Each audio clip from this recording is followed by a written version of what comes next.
Hi எல்லாருக்கும் வணக்கம். இன்றைக்கி நம்ம இந்த வீடியோவில் என்ன பார்க்க போகிறோன்னா 10th standard Tamil unit 1 first lesson அன்னை மொழியே அப்படிங்கிற இந்த லெசன் தான் பார்க்க போகிறோம்.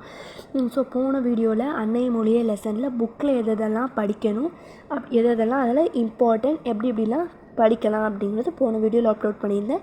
இந்த வீடியோவில் நம்ம என்ன பார்க்க போகிறோம் அப்படின்னா கைடில் எதெல்லாம் படிக்கலாம் அப்படிங்கிறது மட்டும்தான் பார்க்க போகிறோம். அடுத்த வீடியோவில் நம்ம என்ன பார்க்கலாம்னா கைடில் உள்ளதை எப்படிலாம் படிக்கலாம் அப்படிங்கிறத பார்க்கலாம். இப்போ இந்த வீடியோவில் நம்ம எதெல்லாம் படிக்கணும் அப்படிங்கிறது மட்டும் நான் சொல்ல போகிறேன். ஸோ எக்ஸாமில் மேக்ஸிமம் நம்மளுக்கு கேட்குறது பொருள் எழுத கேட்கலாம். ஏன்னா நம்ம 10th வந்துட்டோம். ஸோ பப்ளிக்கில் எப்படி கொஷின் கேட்பாங்க அப்படின்னு நம்மளால் சொல்ல முடியாது. அதனால நம்ம மேக்ஸிமம் படிக்க வேண்டியது இந்த இடத்துல உள்ள பொருள், சொல்லும் பொருளும் நம்ம படித்து வச்சுக்கலாம். சரி, அந்த லெசனில் 4 ஸ்டான்ஸாக இருக்குது. 4 ஸ்டான்ஸாக்கான சொல்லும் பொருளும் படித்து வச்சுக்கலாம். சரியா? ஸோ இதுதான் லாஸ்ட்டு ஸ்டான்ஸா. இது வரைக்கும் உள்ள சொல்லும் பொருளும் நம்ம என்ன செஞ்சுக்கணும், படித்து வச்சுக்கணும். அதுக்கப்புறம் பார்த்திங்கன்னா அந்த லெசனில் வந்துட்டு ஆசிரியர் குறிப்பு, எல்லா லெசன்லேயுமே ஆசிரியர் குறிப்புன்னு ஒரு குறிப்பு கொடுத்துருப்பாங்க. அந்த ஆசிரியர் குறிப்பு நம்ம என்ன செஞ்சுக்கணும், படிச்சுக்கணும்.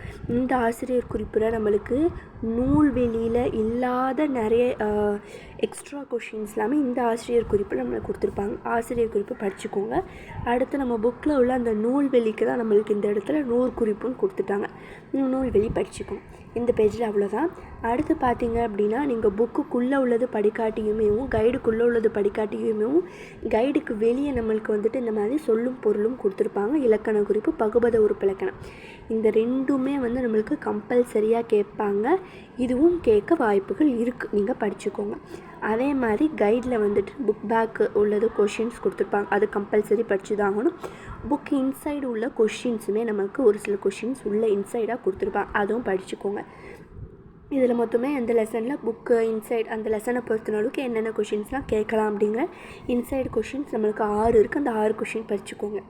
அதே மாதிரி இதுவுமே புக்கில் இருக்கிற புக் பேக்கில் இருக்கிறது நீங்கள் கண்டிப்பாக படிச்சுக்கோங்க. புக் பேக்கில் என்னென்ன கொஷின்ஸ் இருக்குது, என்னென்ன கொஷின்ஸ் வேணால் இருக்கலாம், புக் பேக்கில் இருக்கிறது கம்பல்சரியாக நம்ம படித்தாகணும்.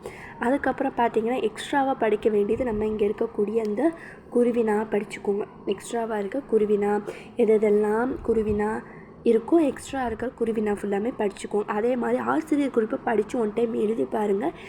இங்கே மாதிரி சிறுவினால நம்மளுக்கு எக்ஸ்ட்ராவாக கேட்டிருக்காங்களே இந்த சிறுவினா, இதே மாதிரி அங்கே கேட்க வாய்ப்புகள் இருக்குது. அதே மாதிரி பார்த்திங்கன்னா நெடுவினால் எது இம்பார்ட்டன்ட் நெடுவினாவோ அந்த வீடியோ நான் தனியாக அப்லோட் பண்ணுறேன். அந்த வீடியோவை பார்த்து படிச்சுக்கோங்க. அவ்வளோதான். மேக்ஸிமம் வேறு எதுவுமே இந்த லெசனில் படிக்கிறதுக்கு இல்லை. அதே மாதிரி கற்றபின் இந்த லெசனில் கன்ஃபார்மாக படிக்க வேண்டியது இருக்கும். வேறு ஏதாவது டவுட் இருந்தால் கீழே கமெண்ட் பண்ணுங்கள். நான் நெக்ஸ்ட் வீடியோவில் அப்லோட் பண்ணுறேன். தேங்க்ஸ் ஃபார் வாட்சிங் மை சேனல். நெக்ஸ்ட் வீடியோவில்